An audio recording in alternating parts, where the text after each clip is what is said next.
இறைவனுடைய ஐந்தொழிலில் சிருஷ்டி படைத்தல் பார்த்தோம், ஸ்திதி காத்தல் பார்த்தோம், இப்போ சங்காரம் அழித்தல் பார்க்குறோம். இன்னும் அருளல் மறைத்தல் அதுக்கு அடுத்தது பாடமாக வரப்போகுது. இன்றைக்கு சங்காரங்கக்கூடிய இறைவனுடைய தொழில், அதாவது இறைவன் தனக்கு 5 பேரை படைச்சு, தனக்கு கீழே 5 பேரை படைச்சு அந்த 5 பேருக்கு இந்தந்த தொழில்கள் செய்யுங்க அப்படின்னு சொல்லி கட்டளை பிறப்பித்ததாக, அதன் மூலமாக இந்த சிருஷ்டி திதி சங்காரம் இதுவைகள்லாம் நடக்கிறதாக இவர் பதிவு பண்ணுறாரு. திருமூலர் திருமந்திரத்தில் உலக இயக்கம் எப்படி துவங்குது அப்படிங்கிறத பற்றி பதிவு பண்ணி வச்சுருக்கிறாரு. இதில் ரொம்ப அற்புதம், கற்பக்கிரிகைன்னு ஒன்று, ஒரு குழந்தையினுடைய வளர்ச்சியை பற்றி அப்படி சொல்கிறாரு. இப்போ உள்ள ரொம்ப நவீனமான ஸ்கேனில் கூட அந்த இதெல்லாம் பிடிபடாத விஷயங்கள்லாம் சொல்கிறார். எவ்வளோ ஒரு கூர்த்த மெய்ஞானத்தால் கொண்டு உணர்வார்தம் கருத்தின் நோக்கரிய நோக்கம். அப்போ மெய்ஞானம் கொண்டு உணர்பவர்கள் மனதிற்குள்ளே இந்த இதெல்லாம் படம் பிடிச்சி காட்ட முடியுது, ஏனையோருக்கு இதை படம் பிடிச்சி காட்ட முடியாது. அப்போ மெய்ஞான உணர்வு இருக்கிறவங்களால் எதையும் செய்ய முடியும், எதையும் சாதிக்க முடியும் அப்படிங்கக்கூடியது. ஆனால் மெய்ஞான உணர்வு இருக்கிறவங்களுக்கும் கூட சில நேரத்தில் அழுக்காறு அவாவைகள் இன்னாச்சொல் இவைகள்லாம் வந்துடும். அதை அப்பப்போ அவங்க எப்படி செம்பு பாத்திரத்தை அன்னன்னைக்கு தொலைக்கிக்கிட்டே இருக்கணுமோ அப்படியே அன்றன்றைக்கு அவர்களுடைய சரியை கிரியை யோகம் ஞானம் இவைகள் மூலமாக எப்பொழுது பேரண்ட நாயகனை போய் சரணடைஞ்சு அங்கே போய் கலந்துருதமோ அது வரைக்கும் கூட அவங்க இந்த இதில் சரியை கிரியைகளை தவறாது செய்யணும். அல்லது தனக்குள்ளேயே அவர்கள் மூழ்கி இந்த முத்து குடுக்கையில் மோன மௌனத்தில் அந்த எம்பெருமானுடைய கருணை திறத்தில் அப்படியே ஆழ ஆழ ஆழ ஆழ அப்படியே முழுகிக்கிட்டே இருக்கணும். அப்படி இருந்ததுன்னா வெளியில் உண்டான தங்கத்தில் எந்த களிம்பும் பற்றாத மாதிரி அவர்கள்ட்ட எந்த களிம்பும் பற்றாது. ஆனால் அப்படி இல்லாத பேர்கள்ட்ட களிம்பு கட்டாயம் பற்றும். அப்படி களிம்பு பற்றின பேர் இது மாதிரி எதையும் சாதிக்க முடியாது. அப்போ இந்த திருமந்திரம் திருவாசகம் வள்ளல் பெருமானார் இவர்கள்லாம் ஒரு எக்ஸ்ட்ராடினரியான ஆற்றல் பெற்றவர்கள். அவர்களோடு யாரையும் இது இவங்க தான், இது அவங்க தான், இது இவங்க தான் அது மாதிரி ஒப்பிட்டே சொல்ல முடியாத ஆற்றல் பெற்றவர்கள். அப்போ அந்த ஆற்றலை கொண்டு அவர்கள் கண்டுபிடிச்சிருக்கிறாங்க. அப்படிங்கிறதுனால தான் அந்த ஆற்றல் எப்படிப்பட்ட ஆற்றல்னு திருவாசகம் சொல்லுது.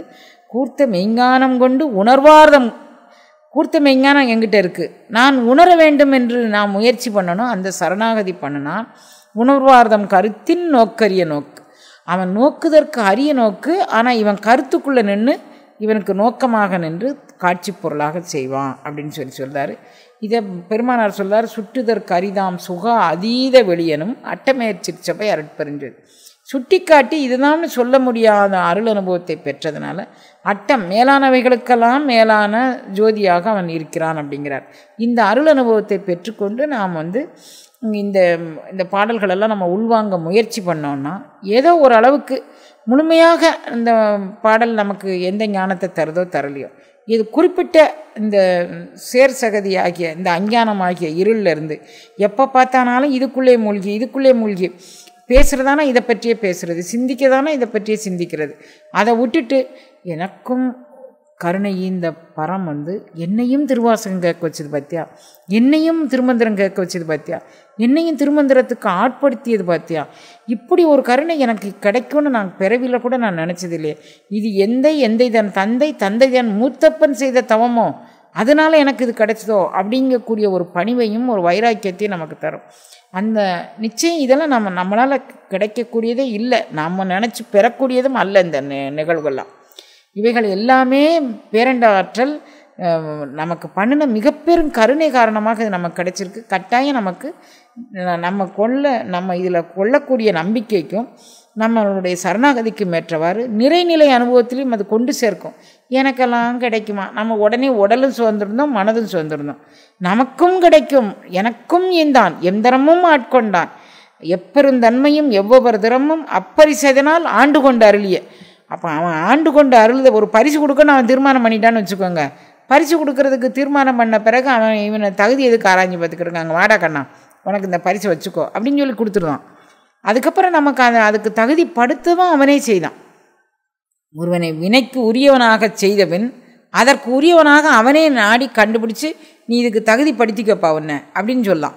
அப்போ நம்ம எல்லாரும் ஒரு வினை இந்த இதுக்கு தகுதிப்படுத்தணும், திருவாசகத்துக்கு நம்மளை தகுதிப்படுத்திக்கணும், திருமந்திரத்துக்கு தகுதிப்படுத்திக்கணும், அருட்பாக்கு தகுதிப்படுத்திக்கணும்னு நினைக்கும் போதே அதற்கு உரியவனாக இறைவன் நம்ம சரணாகதி பண்ண அதுக்கு உரியவனாக இறைவனே செய்துக்குவான். எனக்கு கிடைக்குமா, நான் இந்த பிறவியில் அடைவேனா, அந்த மாதிரி இது சலனம் ஏற்படுறவங்களுக்கு இது கிடைக்கிறதில்ல. எல்லாத்தையும் கடந்தவர்கள், எல்லாத்தையும் தாண்டியவர்களுக்கு கட்டாயம் இது கிடைக்கும் அப்படின்னு உத்தரவாதமாக சொல்கிறாரு. அங்கி செய்து ஈசன் அகலிடம் சுட்டது, அங்கி செய்து ஈசன் அலைகடல் சுட்டது, அங்கி செய்து ஈசன் அசுரரை சுட்டது, அங்கி ஈசருக்கு கை அம்புதானே. இப்போ இந்த சங்காரத்தில் என்ன செஞ்சது, அங்கி செய்து ஈசன் அகலிடம் சுட்டது.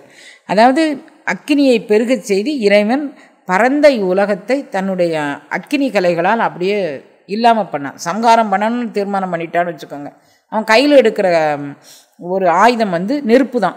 அது நெருப்புனால இப்போ நம்மளை பார்க்குறோம், திடீர்னு வந்தால் ஒரு நெருப்புனால எவ்வளவோ ஒரு இரட்டை கோபுரம்லாம் ஒரு வெடிகுண்டுங்கக்கூடிய நெருப்புனால அப்படியே சிதைஞ்சு போச்சு பாருங்கள்.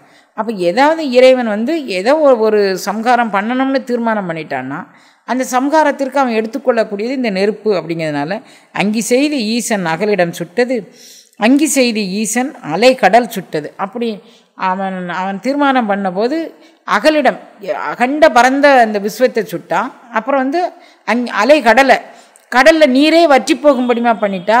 சுற்றியும் கடல் நீர் சூழப்பட்ட போதே இவ்வளோ வெப்பம் இருக்க, கடல் நீர் வற்றி போச்சுன்னா நமக்கு எவ்வளோ வெப்பம் வரும் கற்பனை பண்ணி பாருங்கள். கற்பனைக்கே எட்டாத ஒரு சூழ்நிலை. அப்போ அங்கி செய்து ஈசன் அலைகடல் சுட்டது, அங்கி செய்து ஈசன் அசுரரை சுட்டது. அப்போ இது புறத்தே உனக்கு காமிச்சு கொடுக்குறாரு. புறத்தே உனக்கு அகண்ட விஸ்வத்தை சுட்டது அவன்தான், அலைகடல் சுட்டதை அவன்தான், அசுரரை சுட்டதும் அவன்தான். அகத்தை நமக்குள்ளே என்ன செய்கிறான், மூலாதார மணிபூரக சக்கரத்திலிருந்து எழும்பக்கூடிய காமாக்கினி கலைகளை எல்லாம் அவித்து விட்டு மேலெழும்படியான ஒரு கருணையை செய்து, அசுரருங்கிறது முப்புறம் என்பது மும்மல காரியம்னு ஏற்கனவே பல இடங்களில் சொல்லிட்டோம். 3 புறங்களை அசுரர்களை எடுத்தார் அப்படின்னா 3 அசுரர்கள் யாருன்னா நம்மகிட்ட இருக்கக்கூடிய 3 மலகாரியங்கள் தான், ஆணவமலம், மாயாமலம், கண்மமலம். அப்போ முப்புறம் என்பது 3 மலகாரியம். 3 மலகாரியங்களையும் எரித்தான், காமாக்கினி கலைகளையும் அவிச்சான். அப்புறம் நம்மளை உயர்ந்த ஸ்தானத்துக்கு நம்மளை கூட்டிகிட்டு போயிட்டான். அங்கி ஈசருக்கு கையம்புதானே. இந்த நெருப்பு அந்த ஈசன் கையில் அம்பு மாதிரி இருந்து செயல்படுது. நாமும் இதை பயிற்சி பண்ண வேண்டும் என்று ஒரு களத்தில் இறங்கணும்னா நம்ம கையிலையும் அந்த ஈசன் அம்பு நம்ம கையிலையும் செயல்பட்டு காமக்கலைகளை அவித்து நம்மகிட்ட இருக்கக்கூடிய மலங்களை அவித்து நாம் அடைய வேண்டிய பேரண்ட நாயகனாங்கக்கூடிய அகண்ட விஸ்வத்தை நாம் அடையலாம் அப்படிங்கிறார்.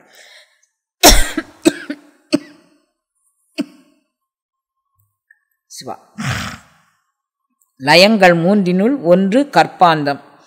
நிலை அன்று அழிந்தமை நின்று உணர்ந்தேனால் உலைதந்த மெல் அறிபோலும் உலகம் மலைதந்த மாநிலந்தான் வெந்ததுவே. மலைதந்த மாநிலம் வெந்தது. எப்படி வெந்தது? உலைதந்த மெல் அறிபோலும் உலகர் மலைதந்த மாநிலம் வெந்தது. எப்படி வந்ததுன்னா, உலைதந்த மெல்லரி, அரிசியை உலையில் போட்டு கொதிக்கிற தண்ணியில் அரிசியை போட்டோன்னா அந்த உலையில் எப்படி பக்குவமாகுதோ அப்படி பேரண்ட நாயகனுடைய கருணையில் நம்ம எல்லாம் பக்குவமாயிரும். எப்படி பக்குவமாயிரும்? லயங்கள் 3. ஒடுக்கம், லயம்னா ஒடுங்குதல், மனம் ஒடுங்குதல் மனோலயம் அப்படிங்கிறோம். இதில் ஒரு பாட்டில் ஒடுங்குததை அதை காற்றில் ஒடுங்குததை வாசிலயம் அப்படின்னு சொல்லணும், பாட்டில் ஒடுங்குததை நாதலயம் அப்படின்னு சொல்கிறோம். அப்போ லயம்ங்கிறது ஒடுங்குதல், நம்மளுடைய கருவிகரணங்கள் எல்லாம் ஒடுங்குதல். அதை எப்படி 3 விதமாக சொல்கிறாரு. லயங்கள் 3 1 கற்பாந்த நிலை அன்று அழிந்தவை நின்று உணர்ந்தேனால் உலைதந்த மெல் அறிபோலும் உலகம் மலைதந்த மாநிலம்தான் வெந்ததுவே. இந்த 3ல் கற்பாந்த லயம் அப்படிங்கிறது என்ன அப்படின்னா, இந்த 3 லயத்தில் தினப்பிரளயம், மத்திய பிரளயம், கற்பாந்த பிரளயம்னு 3 பிரளயத்தை சொல்கிறார். லயம்ங்கிறது பிரளயத்தை சொல்கிறார். அப்போ 3ல் அதில் ஒடுங்குதல் அப்படிங்கிறதுக்கு சொல்கிறார். கற்பாந்த தினப்பிரளயம்னா என்ன? நைட்டில் நம்ம தூங்கும்போது நம்மளை சுற்றி என்ன நடந்தாலும் தெரியாது, நெருப்பு போட்டாலும் தெரியாது, நீரை ஊற்றினாலும் தெரியாது, நீர் ஊற்றி திரும்ப முழிச்சு எந்திக்கிறோம்னு வச்சுக்கோங்க. ஆனால் ஆழ்ந்த தூக்கத்தில் நம்மளை இருக்கும்போது நம்ம மேலே யாராவது நீரை கொண்டாந்து கொண்டா நமக்கு தெரியுமா? தெரியாது. அப்போ இந்த உடலுக்கும் இந்த உயிருக்கும் சம்பந்தம் இல்லாமல் ஏதோ ஒரு உலகத்தில் நம்ம சஞ்சாரம் பண்ணிக்கிட்டு இருக்கோம். ஸ்தூல உடல் இங்கே கிடக்கு, சூக்கும உடல் அது கருவிகரணங்களோடு ஒடுங்கி ஒரு லயமாகுது. இதுக்கு பேர் தினப்பிரளயம் அப்படின்னு பேர். இடைப்பிரளயம் அப்படிங்கிறது இந்த உடலை விட்டு உயிர் போயிடுச்சு. அப்போ நம்ம கருவிகள் கரணங்கள் நம்ம கூட தான் இருக்குது. கருவிகரணங்கள் நம்ம கூட இருந்து அதனால் அதுக்கு பிரயோஜனம் இல்லை. உடலை விட்டு உயிர் போன பிறகு இந்த கருவிகரணங்கள் இது கூட இருந்து என்ன பண்ண, அதை பார்க்குறதுக்கோ கேட்குறதுக்கோ எந்த விதமான அனுபவங்களும் இல்லை. அப்போ தினப்பிரளயம் ஒரு நிலைப்பாடுனா, இடைப்பிரளயம்ங்கக்கூடியது இந்த உடலை விட்டு உயிர் போன போது எல்லாம் அப்படி சம்பிச்சு லயமாகி போச்சு. அது ஒரு இது. கற்பாந்த பிரளயம் ஊழிக்காலத்தில் ஒரு பிரளயம் வருது. அதில் எல்லா உயிர்களும் அப்படியே லயமாகி போயிடுது. அதுக்கு தனியாக இல்லை. அது எது மாதிரினா, அரிசி மொத்த அரிசியும் கொட்டி ஒலையில் போட்டு வெந்து எடுத்தா மாதிரி எல்லா உயிர்களும் சம்காரம் பண்ணிட்டு இறை ஒன்றே நிலைத்து நிற்கின்றது அப்படின்னு சொல்கிறார். லயங்கள் மூன்றினுள் ஒன்று கற்பாந்த நிலை அன்று அழிந்தமை நின்று உணர்ந்தேனால் உலைதந்த மெல் அறிபோலும் உலகம் மலைதந்த மாநிலம்தான் வெந்ததுவே. இந்த உலகம் முழுசும் வெந்து போச்சு அப்படின்னு சொல்கிறார். பதம் செய்யும் பாரும் பனிவரை எட்டும் உதம் செய்யும் ஏழ்கடல் ஓதம் முதலாம் குதம் செய்யும் அங்கி கொழுவிய ஆகாயம் விதம் செய்யும் நெஞ்சில் வியப்பில்லைதானே. பதம் செய்யும் பாரும் பனிவரை எட்டும் உதம் செய்யும் ஏழ்கடல் ஓதம். உதம் செய்யணும்னா மகிழ்ச்சி அளிக்கக்கூடிய ஏழ்கடல், கடலில் இருக்கக்கூடிய அந்த அலைகள் எல்லாருக்கும் மகிழ்ச்சி அளிக்கக்கூடியது. ஏழ்கடல் ஓதம் கடலை பார்த்துக்கிட்டு இருந்தாலே ஒரு சந்தோஷம். அந்த அலை வாரதும் போகிறதும் மீதி எல்லாத்தையும் அது நம்மளுடைய எண்ண ஓட்டங்கள் சிந்தனை ஓட்டங்கள் எல்லாத்தையும் அழைக்கிட்டு கடலில் கொஞ்ச நேரம் குளிக்கிறது அல்லது பார்க்கறது அப்படிங்கிறது ஒரு மனதுக்கு நிறைவு தரக்கூடியது. பதம் செய்யும் பாரும் பனிவரை எட்டும் உதம் செய்யும் ஏழ்கடல் ஓதம் முதலாம் குதம் செய்யும் அங்கி கொழுவி ஆகாசம்.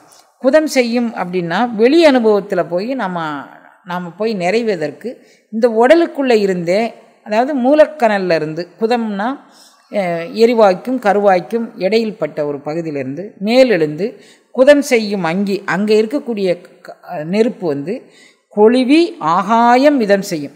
வெட்ட வழி பரவழி ஆகாயத்தில் போய் கலக்கக்கூடிய ஒரு அருள் அனுபவத்தை செய்தால் அது ஒன்றும் வியப்பில்லை. அப்படி பயிற்சி பண்ணுறவங்களுக்கு இந்த மூலக்கணல் எழும்பி ஆகாய வெளியில் போய் கலந்து பேரண்ட நாயகனோடு கரைந்து விடும் அப்படின்னு சொல்கிறாரு. பதம் செய்யும் பாரும் பனிவரை எட்டும் உதம் செய்யும் ஏழ்கடல் ஓதம் முதலாம் குதம் செய்யும் அங்கி கொழுவிய ஆகாயம் விதம் செய்யும் நெஞ்சில் வியப்பில்லை தானே. இந்த நெஞ்சுக்குள்ளே யார் இந்த விதம் செய்யும், இந்த வெளி ஆகாய அனுபவத்தை யார் பெற்றுக்கொள்கிறாங்களோ அவர்களுக்கு இது எதுவுமே வியப்பாக தெரியல. அண்டாகாயத்தில் அந்த அண்டாகாயனாக இருக்கக்கூடிய அந்த பரம்பொருள் என்ன திருவிளையாடல் நடத்தினாலும் அவங்களுக்கு அது வியப்பாக தெரியல. ஏன்னா அவங்களுக்கு உள்ளேயே மூலாக்கினி எழும்புறதை அவங்க பார்த்துட்டாங்க. அது மேலெழுந்து பரவழி ஆகாயம் முழுவதும் பரவனதை அவங்க பார்த்துட்டாங்க. மீண்டும் அது உடலுக்குள்ளே வாரதை பார்த்துட்டாங்க. அப்புறம் ஒவ்வொரு ஜீவர்களுடைய விசித்திர மனோபாவங்களை பார்க்குறாங்க. காமகுரோதாதிகள் சேட்டைகளை பார்க்குறாங்க. இத்தனையும் இறைவனுடைய சிருஷ்டியில் இருக்குங்கக்கூடிய அனுபவம் தான் அவங்களுக்கு வருதே தவிர அதில் அவங்களுக்கு விசித்திரமாகவோ வியப்பதற்கோ எதுவுமே இல்லை. ஏன்னா இந்த அருள் அனுபவங்கள் அவங்களுக்கு அந்த பாடத்தை நித்தம் காற்றடித்தா அந்த காற்று ஒரு பாடம் போதிக்குது, அது ஒரு லயத்தை கற்றுக் கொடுக்குது. மழை பெய்தால் அது ஒரு லயத்தை கற்றுக் கொடுக்குது. எது செய்தானாலும் இறைவனுடைய திருக்கருணை அப்படிங்கக்கூடிய லயத்தை அதை கற்றுக் கொடுத்துக்கிட்டே வருது. அதை நாம் பார்த்து அந்த வியப்பதற்கோ ஒன்றுக்கோ இல்லை. இதுவும் எம்பெருமானுடைய திருக்கருணை. எம்பெருமான் கருணை இருந்தவாறேன்னு ஒவ்வொரு கணமும் எம்பெருமான் கருணை இருந்து கொண்டே இருக்கின்றது இந்த விதத்தில் அப்படின்னு சொல்வார்.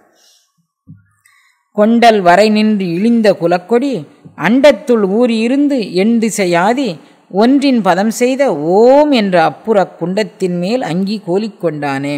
இந்த குண்டத்தின் மேல் எழுகின்ற அக்கி, அதாவது ஓம் என்ற பிரணவமாகிய மூலாதாரத்திலிருந்து பிரணவத்வனி மூலமாக இந்த உடம்புல இருந்து ஒரு அக்கினி பகவான் எழுந்து போகிறாரு. மூலாக்கினியாக, அது ஞானாக்கினியாக, யோகாக்கினியாக அவன் எழுந்து போய் சிறுநடு சிற்றம்பலம் வெளிதாண்டி அவர் போகிறாரு.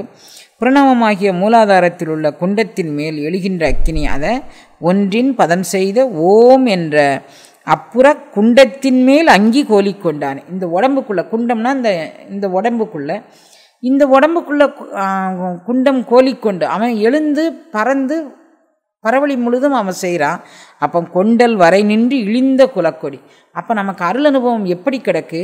அகண்ட விஸ்வமாக பறந்த இந்த உடம்புலேருந்து எழுந்து போன அந்த மூலக்கணல் அகண்ட விஸ்வத்தோடு பரவிருச்சு. அதுக்கப்புறம் அது எவ்வளோ நேரம் லயமாகி கிடந்தது. அதாவது நம்மளுடைய செயல்திறன்கள் எல்லாமே செத்துப்போச்சு, கருவிகரணங்கள் எல்லாமே இல்லாமல் போயிடுச்சு. இறைவன் வந்து இந்த இந்த இந்த குழந்தைகள்லாம் இன்னும் கொஞ்ச நாள் இருந்து இந்த அருள் நிலைப்பாடை பார்க்கலாம்னு அவர் நினைக்கிறார் போலுக்கு. அப்போ இறைவன் அப்படி நினச்ச உடனே அகண்ட விஸ்வத்திலிருந்து இந்த உடல் தாங்கும் வண்ணத்திற்கு ஒளி வண்ணமாக உள்ளே புகிறான். அது கொண்டல் வரை நின்று இழிந்தன்னா வடிஞ்சு வரக்கூடியது. அப்போ மலை இழிந்த ஆறு அப்படின்னு சொல்லுவாங்க. மலையிலேருந்து பெய்து ஓடி வரக்கூடிய ஆறு அப்படின்னு அர்த்தம். இழிந்தல்னா கீழே இறங்கி வருதல்னு. அப்போ கொண்டல் வரை நின்று கீழே இறங்கி வரக்கூடிய கோலக்கொடி, அந்த குலக்கொடியான அந்த சக்தி வந்து நம்ம உடலுக்குள்ளே உச்சந்தலை வழியாக போகின்றது. அண்டத்துள் ஊறி இருந்து எண் திசை மாறி. அப்போ அது மெல்ல இது உள்ளே புகுந்து அண்டத்துக்குள்ளே அப்படியே முழுசும் பரவுது. சாதாரணமாக அது எப்படி பரவும் அப்படின்னு நான் சொல்கிறேன் உங்களுக்கு. நரம்பூசி போட்டுறவங்களுக்கு ஒரு அனுபவம் ஏற்படும். நரம்பூசி போட்ட உடனே வாயை திறந்துக்கோங்க அப்படின்னு சொல்லுவாங்க டாக்டர்கள். வந்து வாயை திறந்துக்கோங்க அப்படிம்பாங்க. ஏன்னா வாயை திறக்கலைன்னு சொன்னால் அது ஒரு மாதிரி மூச்சு திணறலை கொடுக்கும். சில ஊசிகள் அலர்ஜியை கூட ஏற்படுத்தும். இப்போ நரம்பூசி போடும்போது மேலெல்லாம் அப்படி ஜிவ்வுன்னு ஏதோ ஒன்று பரவுற மாதிரி இருக்கும். அதுக்கப்புறம் இது நான் ஒரு சின்ன உதாரணத்துக்கு சொல்கிறேன். அப்படி இல்லை, இது ஒப்புமை கூற முடியாத ஒன்று. ஆனால் எப்படியாவது ஏதாவது ஒன்று சொல்லி தானே சொல்லணும், அதுக்காக வேண்டி சொல்கிறேன். அப்படியே நம்ம ஊசி போட்டு வாயை திறந்து வச்சுக்கிட்டு இருக்கா மாதிரி இது 4 வாயாக இருந்து அது உள்ள அந்த குலக்கொடி இழிந்து வந்து இறங்கி கொண்டு உடம்பு முழுசும் அப்படியே பரவி உச்சந்தலையிலேருந்து உள்ளங்கால் வரைக்கும் அப்படியே நீவி போய் அப்படியே இருக்கக்கூடிய நேரத்தில் கொஞ்ச நேரத்துக்குள்ளே நம்மளுடைய செயல்திறன் எல்லாமே இழந்து போயிடும். எப்போ நம்ம தியானத்துக்குள்ளே போகிறோமோ அது வரைக்கும் முதல்லலாம் எம்பெருமான் செய்த அருட்கருணையை நினச்சிருப்போம், அல்லது திருவாசக சிந்தனையில் ஒரு பாடலை நினச்சிருப்போம், அல்லது அருட்பா சிந்தனையில் ஒரு பாடல் நினச்சிருப்போம். என் குருநாதனுக்கு இறைவன் இவ்வளோ கருணை பண்ணானே, எனக்கு எப்போது பண்ணுவான், நான் எப்போது அவனோட இரண்டர கலப்பன், சிவாய நம்ம எனப்பெற்றேன்னு சொன்னானே, அந்த நம்ம எனப்பெற்ற அனுபவம் எனக்கு எப்போது கிடைக்கும். இது மந்திர ஆற்றலாக இல்லாமல் உடல் அனுபவமாக, உயிர் அனுபவமாக, இறை அனுபவமாக என்னுள் மிளிரும் காலம் எக்காலம். அப்படி கொஞ்ச நேரம் நினச்சிக்கிட்டு இருந்தால் இந்த கோலக்குடவரை அதில் இழிந்த கொண்டல் வரை நின்று இழிந்த குலக்கொடி, அந்த கொண்டல்னால் ஆகாய மேகங்கள் எல்லாம் நிறைஞ்சதுக்கு பேர் கொண்டல்னு பேர். அந்த ஆகாய வழி முழுசும் நிறைஞ்ச அந்த ஆற்றல் இப்படி மாதிரி இயங்குகிற உயிர்களை நினச்சிட்டு உச்சந்தலை வழியே கொண்டல் வரை நின்று இழிந்த குலக்கொடி அண்டத்துள் ஊறி பிறந்தது. அப்படியே இறங்கி முதுகுத்தண்டு வழியாக அப்படியே ஒவ்வொரு அவயவங்களாக பிரிஞ்சு அப்படி வந்து அண்டத்துள் ஊறி இருந்து என் திசையாதி ஒன்றின் பதம் செய்த ஓம் என்று அப்புற குண்டத்து. அது பதம் செய்து நம்மளை பக்குவப்படுத்தி ஓம்கக்கூடிய துனியை நமக்குள்ளே எழுப்பி, இதுதான் ஓங்காரத்தினுடைய உள்ளொளி, ஓங்காரத்தின் உள்ளொளியை ஐயன் எனக்கு அருளியவார் ஆர்வருவார் அச்சோவே. ஓங்கார உள்ளொளிங்கிறது எங்கேயோ கேட்கக்கூடியதில்லை, எனக்குள்ளேயே அது ஓங்காரமயமாக, ஓங்காரங்கிறது ஒளிமயமாக இருக்கக்கூடியது. அந்த ஒளிமயத்துக்குள்ளே அது நிரவி நின்று அப்புறம் குண்டத்தில் கோலி அங்கி கோயில் கொண்டானே. இந்த குண்டத்துக்குள்ளே அந்த நெருப்பு வந்த உடனே இங்கே தான் கோயில் இருக்குது, வேறு எங்கேயோ போய் கோயில் இல்லை. அவன் கோலிக்கொண்டான், என்னை அப்படி பிடிச்சி ஈர்த்து பற்றி பிடித்து கொண்டு அந்த அனுபவமாக என்னை ஆக்கி கொண்டான். இப்படி மாதிரி ஒரு அனுபவம் நமக்கும் சித்தி ஆயிற்றே அப்படிங்கக்கூடிய நிலையில் அவர் சொல்கிறார். இந்த மாதிரி நமக்கும் தெரியட்டும் அப்படின்னு. நித்த சங்காரம் உறக்கத்து நீள்மூடம், வைத்த சங்காரமும் சாக்கிரதாதீதமாம், சுத்த சங்காரம் தொழிலற்ற கேவலம், உய்த்த சங்காரம் பரன் அருள் உண்மை. சங்காரங்கிறது 4 விதம் அப்படின்னு சொல்கிறாரு. இந்த 4 வித சங்காரம் என்ன அப்படின்னா, நித்த சங்காரம் உறக்கத்து நீள்மூடம், டெய்லி ஒரு சங்காரம் நமக்கு நடக்கு. தூங்குவது போலும் விழிப்பு, தூங்குவது போலும் சாக்காடு, தூங்கி முழிப்பது போலும் விழிப்பு அப்படின்னு சொன்னார் வள்ளுவர் வந்து. அப்போ தூங்குவது தான் சாக்காடு. அப்போ ஒரு சங்காரம் நடந்து போச்சு. அதை நித்த சங்காரம் உறக்கத்து நீள்மூடம், மூடத்தில் என்ன நடக்குன்னு கூட தெரியாமல் பக்கத்தில் யாரும் நம்மளை என்ன பண்ணுறாங்க, களவு செய்கிறாங்க, கொலை செய்கிறாங்க, ஏதோ ஒன்று செஞ்சுட்டு போகிறாங்க, எதுவுமே நமக்கு தெரியல. நீள் மூடமாக 4-5 மணி நேரம் அசந்து தூங்கிட்டேன், என்ன நடக்குன்னே தெரியாமல் தூங்கிட்டேன் அப்படிங்கிறது நீள்மூடம். நித்த சங்காரம் உறக்கத்து நீள்மூடம், வைத்த சங்காரமும் சாக்கிரதாதீதமாம். இப்போ வைத்த சங்காரம் அப்படிங்கக்கூடிய ஒரு சங்காரம் ஒன்று இருக்குது. அந்த சங்காரம் எப்படின்னா சாக்கிரம் அப்படின்னா விழிப்பு நிலை. விழிப்பு நிலையில் புலன்கள் இருக்குது, பொறிகள் இருக்குது, மனம் புத்தி சித்தம் அகங்காரம் அத்தனையும் இருக்குது. அது ஒரு சங்காரம் ஆகுது சாக்கிர அதீதம். அந்த விழிப்பு நிலை தாண்டிய ஒரு நிலையில் இவைகள்லாம் இந்த பொறிகள் புலன்கள் செயல்படாத ஒரு நிலை இருக்குது. அது சாக்கிரதாதீதத்தில் இருக்குது.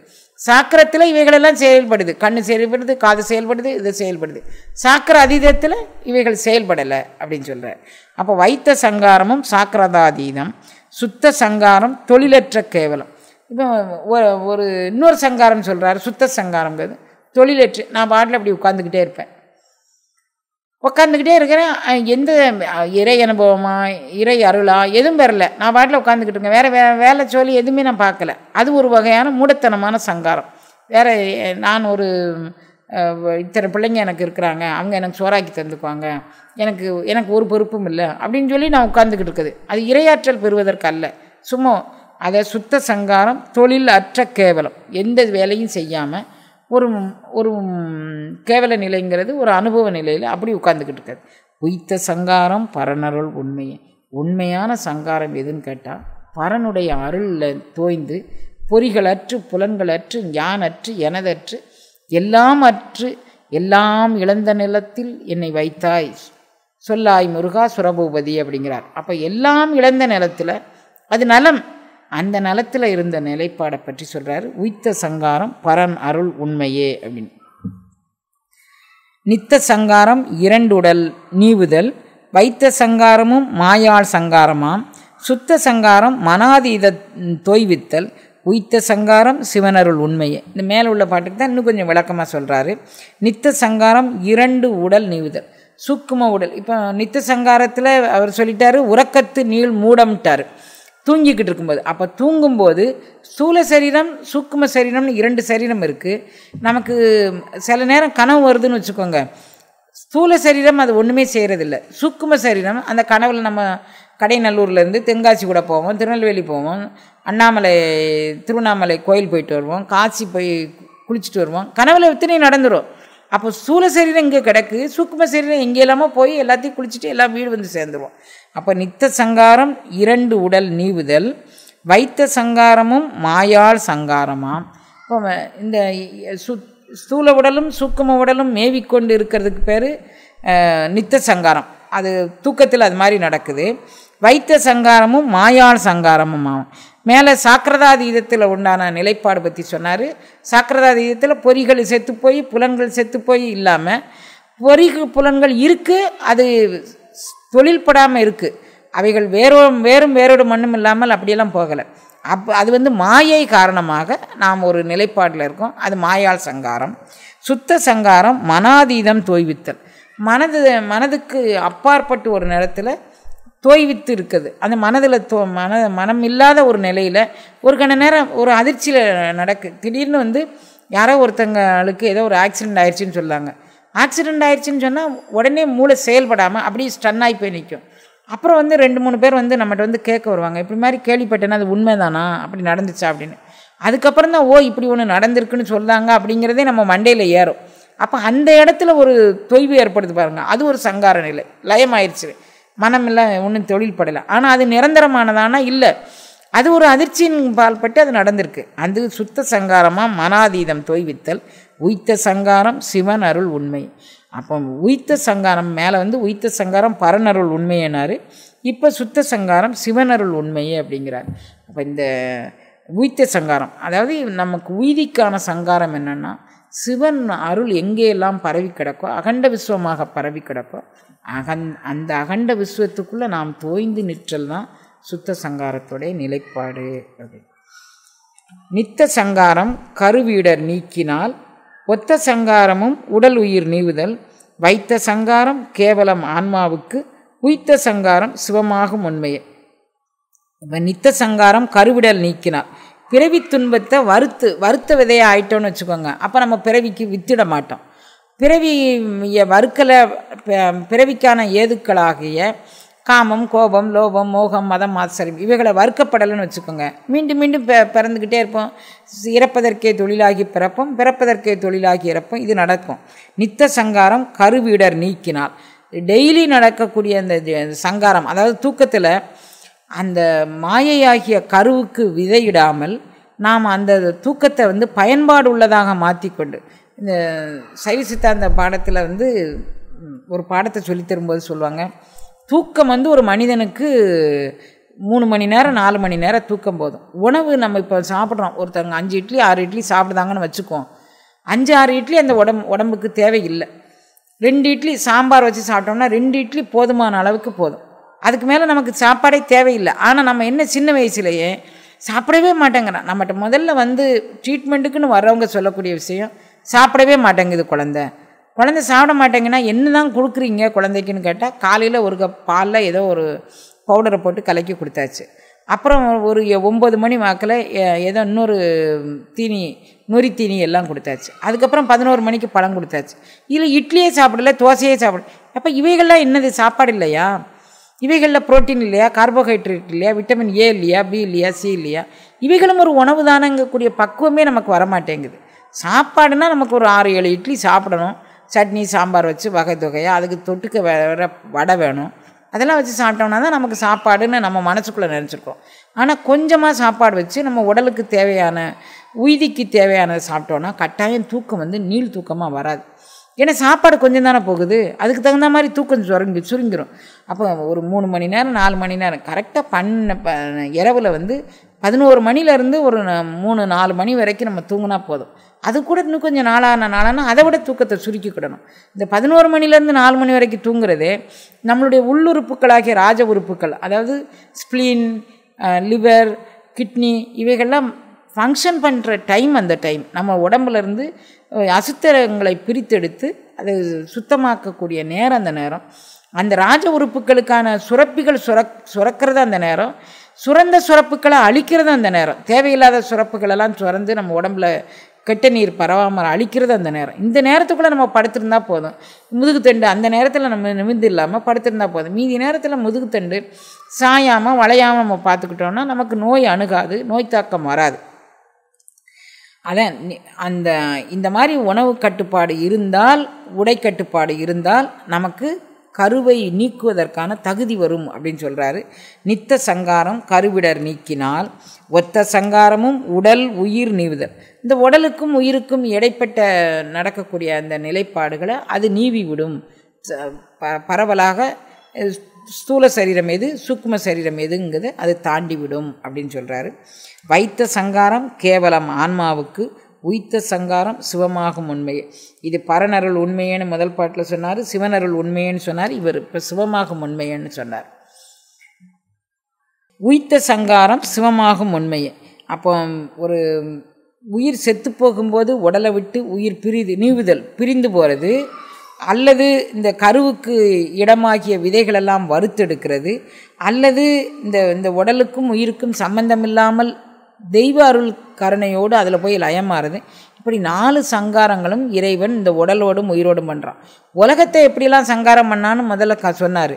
இந்த உடலுக்குள்ள சங்காரம் என்னெல்லாம் நடக்கணும், நம்மளுடைய காமமாதிகள் எப்படி சங்காரம் செய்யப்படணும், நம்மளுடைய சுரப்பிகள் எப்படி சங்காரம் செய்யப்படணும், எப்படி பேரண்ட நாயகனை உள்வாங்கக்கூடிய ஆற்றல் இழுத்துக்கணும் அப்படிங்கிறத இந்த 3 பாடலையும் மிக விரிவாக சொல்கிறாரு. நித்த சங்காரமும் நீடு இழைப்பாற்றுதல், வைத்த சங்காரமும் மண்ணும் மனாதியில், சுத்த சங்காரமும் தோயா பரனருள், வைத்த சங்காரமும் 4ஆம் மதிக்கிலே. இப்போ 4 சங்காரத்தை பற்றி சொல்கிறாரு. 4 சங்காரம் எதெல்லாம் அப்படிங்கிறது. நித்த சங்காரம் அது என்ன செய்யும், நீடு இழைப்பு ஆற்றுதல். பகல் முழுதும் உழைச்ச உழைப்பினுடைய களைப்பை நித்த சங்காரம் இரவில் தூங்கி எந்திக்கும் போது அதை ஆற்றிடும். வைத்த சங்காரம் மண்ணும் மனாதி, மனசு மனம் புத்தி சித்தம் அகங்காரங்கக்கூடிய 4 அந்தக்கரணங்களும் செத்துப்போக செய்கிறது, வைத்த சங்காரத்தில் நகலக்கூடியது. சுத்த சங்காரமும் தோயா பரனருள். சுத்த சங்காரம்னு இன்னொரு சங்காரம் சொல்கிறாரு. அது பரனருளில் தோய்கிறதில்லை, சும்மா நான் சும்மா இருக்கிறேன், நான் இப்படி தான் இருப்பேன் அப்படின்னு நினச்சிக்கிட்டு இருக்குது. அப்போ சுத்த சங்காரம் தோயா பரனருள், வைத்த சங்காரமும் 4ஆம் மதிக்கிலே. இந்த 4 சங்காரங்களையும் பற்றி நாம் தெரிந்து கொள்ளலாம் அப்படின்னு சொல்கிறார். பாளைய முதலாம் 7 உடம்பின் அப்பயிர் பாலாய் அடங்கினும் பண்டை பால் பாலாகா, வாளா சங்காரத்தின் மாலயன் செய்தியாம் பாலாம் பயிராய் அடங்கும் அப்பாலிலே. இப்போ ஞானப்பயிர் அப்படிங்கக்கூடிய ஒரு பயிர், பாளைய முதலாம் எழும்பயிர். அப்போ பால்ங்கிறது சுத்த வெளி அனுபவத்துக்கு பேர் பால் அப்படின்னு சொல்லுவாங்க. இப்போ சுத்த வெளி அனுபவத்தில் தோய்கிறது மிகப்பெரிய ஒரு ஆற்றல். அந்த பெருங்கருணையை இறைவன் நமக்கு கொடுத்துருந்தோம்னா பாளைய முதலாய் எழும்பயிர், பாலாகிய சிவத்தை முதலாக கொண்டு தோன்றும் ஆன்ம பயிரானது வளர்ச்சி அடையணும் அப்படின்னு சொல்கிறாரு. பாலாய் அடங்கினும் பண்டை பால் பாலாக. சரி, இந்த பாலில் போய் அடங்கணும் அப்படின்னு சொன்னால் ஒருத்தனை அந்த பரவழி அனுபவங்கக்கூடிய அந்த வெளி அனுபவத்தில் போய் அடங்காமல் நான் பயிற்சி பண்ணுறேன் முயற்சி பண்ணுறேன்னு சொல்லி கொஞ்ச நேரம் மனதை அடக்கி வச்சுக்கிட்டு இருந்தோம்னா, பிராணாயாமத்தை கட்டுப்படுத்தி கொண்டு நம்ம மனதை அடக்கி வச்சுக்கிட்டு இருந்தோம்னா இது அந்த பாலுக்கு சமமாக இப்போ செயல்படலை. கொஞ்ச நேரம் ஒன்றுமே வேண்டாம், நீங்கள் ரொம்ப யோக பயிற்சியெல்லாம் பண்ண வேண்டாம், கொஞ்ச நேரம் மூச்சை பிடிச்சிக்கிட்டு இருங்க, வேறு எண்ணங்களே உங்களுக்கு ஓடாது. அப்போ அது அந்த பால்வெளி அனுபவமா? இல்லை, பால்வெளி அனுபவங்கிறது வெளி அனுபவங்கிறது மிக பவித்திரமானது. அப்போ இப்போ மூச்சை கொஞ்ச நேரம் அடக்கி வச்சுக்கிட்டு இது கொஞ்ச நேரத்துக்கு எண்ணங்களை தடைப்படுத்தும். அதனால் பாலாய் அடங்கினும் பண்டை பாலாகாது. இது கொஞ்ச நேரத்துக்கு மூச்சை தடைப்பட்டுக்கிட்டு இருக்கிறது உங்களுக்கு அந்த பால் வெளி அனுபவத்துக்கு சமமாக இது நிற்காது. வாளா சங்காரத்தின் மால் அயன் செய்தியான். சங்கார காலத்தில் மாலும் அயனும் அவர்களுடைய உற்பத்தியை நிறுத்தணும். அதாவது படைத்தல் காத்தல்ங்கக்கூடியதில் மூலாதார சக்கரத்திலையும் மணிபுர சக்கரத்திலையும் அவர்கள் தொழில்படக்கூடிய அந்த நிலைப்பாடு, சுவாதிஷ்டான சக்கரத்திலையும் அந்த நிலைப்பாடை அவர்கள் நிறுத்தி நான் கீழான நிலைக்கு போயிடக்கூடாதுன்னு அவன் நினைக்கும்போது அந்த நிலைப்பாடில் வாளா சங்காரத்தின் மால் அயன் செய்தியாம் பாலாம் பயிராயடங்கும் அப்பாலிலே. அப்போ இந்த சங்கார நிலைப்பாடுகளெல்லாம் தெளிந்த பிறகு நான் வெளி அனுபவம் போனேன்னா அந்த வெளிக்குள் வெளிகடந்து நான் அதில் கலந்து நிற்கக்கூடிய அனுபவம் வரும்போது அது ஒரு அருள்நிலைப்பாடு அப்படின்னு சொல்கிறாரு. பாலாம் பயிராய் அடங்கும் அப்பாலிலே. தீய வைத்து ஆர்மின்கள் சேரும் வினைதனை மாய வைத்தான் வைத்த வன்பதி ஒன்று உண்டு காயமைத்தான் கலந்து எங்கும் நினைப்பதோர் ஆயமைத்தான் உணர்வு ஆற வைத்தானே. இந்த உடம்பை ஆயம் வைத்தான், இந்த உடம்பை ஒளிமயமாக வைத்தான். அதுதான் உயிரை வாழ வைப்பதற்கான மிக பெருங்கருணை. தீய வைத்து ஆர்மின்கள் சேரும் வினைதனை. எனக்கு உடம்புக்குள்ளேயும் உயிருக்குள்ளேயும் வினைகள் சேர்ந்து கொண்டே இருக்குது. சேரும் வினைதனை இப்படி பிரிச்சுருங்க இந்த பாடலை. சேரும் வினைதனை தீ வைத்து ஆர்மின்கள். வினை சேர விட்டாமல் அதை தீய வச்சு நெருப்பை கொளுத்திட்டு சந்தோஷப்படுங்க. ஆர்மின் நாள் மலர்த்த பிணைகளில் தாழ் தடைய இடுமின் சுற்றுமின் தொடர்மின் அப்படி மாதிரி நம்ம ஆர்த்து எழுந்த அந்த அருள் அனுபவத்தில் போயிடலாம். எப்போது போகலாம்னா சேரும் வினைதனை தீய வைத்தால் நம்ம போயிடலாம். வினை சேர விடாமல் வறுத்து எடுத்துடணும், அப்போ நம்ம போகலாம். மாய வைத்தான் வைத்த வன்பதி ஒன்று உண்டு. இப்போ நம்ம ஆர்வத்தை பெருக்கி வைத்து கொண்டு இந்த சகசிரதளத்தில் வாழக்கூடிய அருள் அனுபவ நிலைப்பாடை தேவையில்லாமல் கீழ்நிலைக்கு இறங்கி வந்தோன்னா அது மாயம் வைத்தான் வைத்த வன்பதி ஒன்று உண்டு. அது மாயத்துக்கு நமக்கு ஏற்பாடாகிரும். அந்த மாய வழியில் நம்ம மீண்டும் கீழே இறங்கி போக வேண்டியது வந்துடும். காயம் வைத்தான் கலந்து எங்கும் நினைப்பதோர் ஆயம் வைத்தான். நமக்கு இந்த காயத்தை படைச்சிருக்குது, இந்த விதைகளெல்லாம் வறுத்தெடுத்து அந்த பரவழி அனுபவத்தில் கலப்பதற்குத்தான் இந்த காயம் வைத்தான். ஆனால் நம்ம அந்த அருள் அனுபவ நிலைப்பாடை நம்ம உணர்ந்து கொள்ளவில்லை. அதனால் காயம் வைத்தான் கலந்து எங்கும் நினைப்பதோர் ஆயம் வைத்தான் உணர்வு ஆற வைத்தான். இவன் உணர்வுகளுக்கெல்லாம் அப்பால் நின்று உணராய் நின்று உணர வைத்தான் இந்த அருள் அனுபவத்தை அப்படின்னு சொல்கிறாரு. திருவருள் குட்டி வைக்க நாளைக்கு பார்க்கலாம்.